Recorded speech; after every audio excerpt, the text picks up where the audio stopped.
Libre na nga lang daw, nilangaw pa ang movie ni Sian Lim. Yan po ang ating bibigyan ng reaction video sa araw na ito.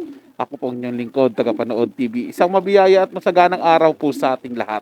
Welcome back po dito sa ating YouTube channel at Facebook page. Bago po tayo magpatuloy at magbigay ng ating komento reaction, nais ko lang po kayong pasalamatan sa inyong walang sawang suporta at pagtangkilik po dito sa ating channel. At sa mga bagong napadaan lang po sa ating channel, huwag niyo po sana kalimutan na mag-subscribe.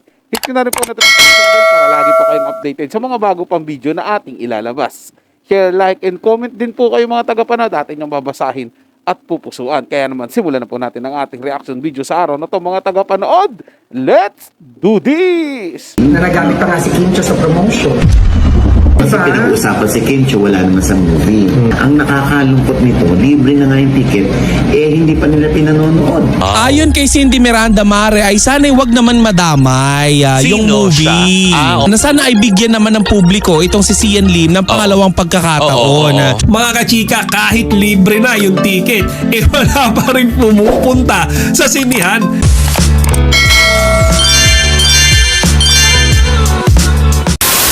Magandang araw mga kachika! Rigel po ulit ang Chika Patrol. Bago tayo magsimula mga kachika, inaanyayahan ko muna kayong mag-subscribe dito sa ating munting channel para palagi kayong updated sa mga latest at nagtitrending na mga showbiz balita. Sa ikalawang pagkakataon ay nilangaw na naman ang pelikulang ginawa ni Sian Lim. Ngayon mga kachika, dahil napakakulit ni Sian Lim, banata na naman natin siya ngayon.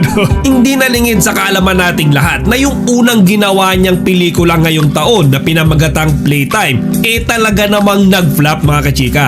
Isipin nyo 3 araw lang yan ipinalabas sa sinihan dahil nga walang kita, walang nanonood. Sayang yung espasyo. Partida mga kachika, ginamit pa ni Sian Lim si Kim Cho para i-promote yung pelikulang yan. Diba sa mga interview, kahit wala naman si Kim Cho sa mga cast or characters ng pelikulang Playtime, lagi niya pa rin binabanggit si Kimi. Pagka mga kachika, in some way ginagamit niya si Kimi para pag-usapan siya at ma-promote yung Playtime. Pero mga kachika, kahit na anong strategy ni Sian, nag-flop at nilangaw pa din yung kanyang pelikula. Playtime movie ni Sian Lim Na nagamit pa nga si Kim Cho sa promotion.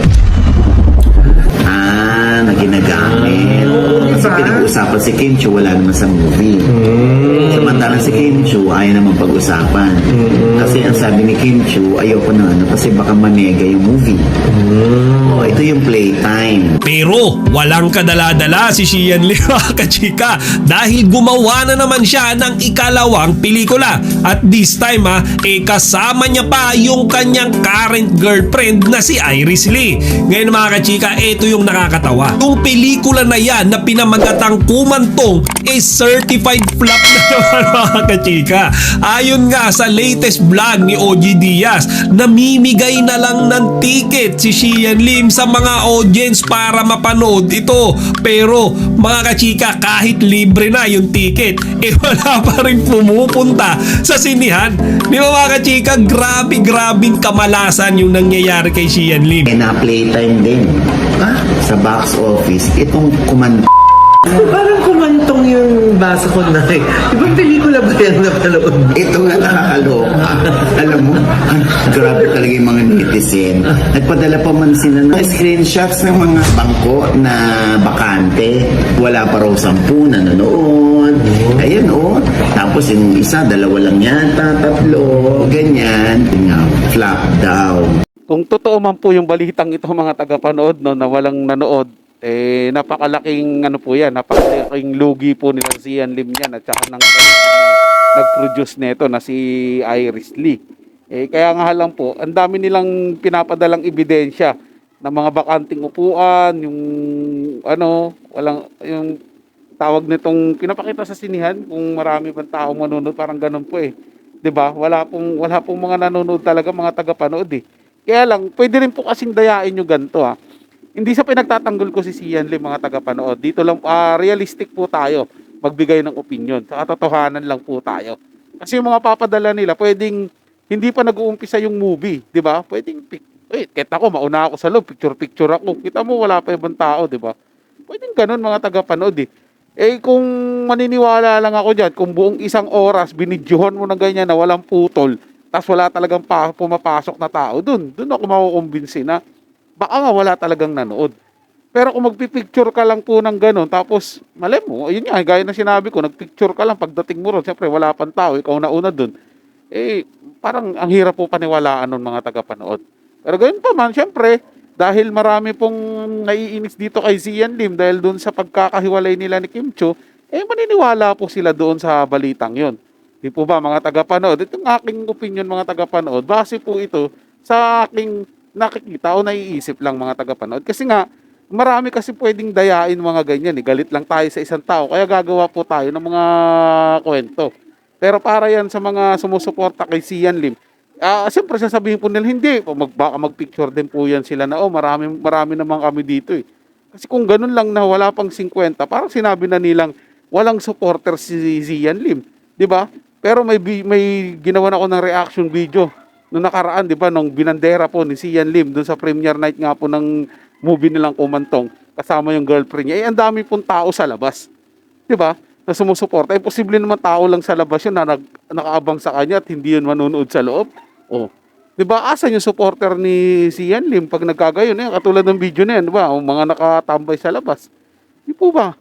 Yun po yung sinasabi natin na ang hirap pong paniwalaan mga tagapanood na hindi kikita. Unang-una, dito lang yan sa Pilipinas. Yung mga supporters ng mga Thailand actresses, actors na yan, imposible naman pagdating doon sa bansa nila, hindi yan panonoorin. Kaya parang mahirap pong makumbinse na kahit libre na lang, walang manunood. Hindi po ba, parang okay lang po ata yung mga tagapanood. Imposible pong mangyari. Kasi tayong mga Pilipino, aminin man po natin sa hindi, mahilig po tayo sa libre. Libre na nga lang po yan eh. Posibleng ayaw pa natin yan. Di ba? Lahat ng bagay na libre kahit ano man yan, pinapatos po yan ng ating mga kababayan. Sa kabilang banda po mga tagapanood, ako'y naniniwala po na naka-apekto din po yung hiwalayan nila ni Kim Chiu, itong si Sian Lim at saka ni Kim Chiu, yung hiwalayan po nila. Malaking epekto po yun sa naging movie ngayon ni Sian Lim. So, ibig sabihin lang po dyan mga tagapanood, mas malawak po yung fanbase ni Kim Chiu kaysa po kay Sian Lim. Kasi yung mga produkto o mga proyektong ginagawa ni Kim Chiu ngayon ay pumapatok po. Unlike po kay Sian Lim.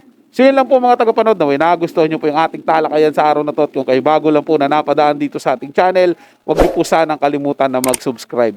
Hit nyo na rin po notification bell para lagi po kayong updated sa mga bago pang video na ating ilalabas. Share, like, and comment din po kayo mga tagapanood. Atin yung babasahin at pupusuan. Hanggang sa muli po, ito yung Tagapanood TV. Komento at opinion lamang, wala pong personalan. Paalam po at mabuhay po kayong lahat.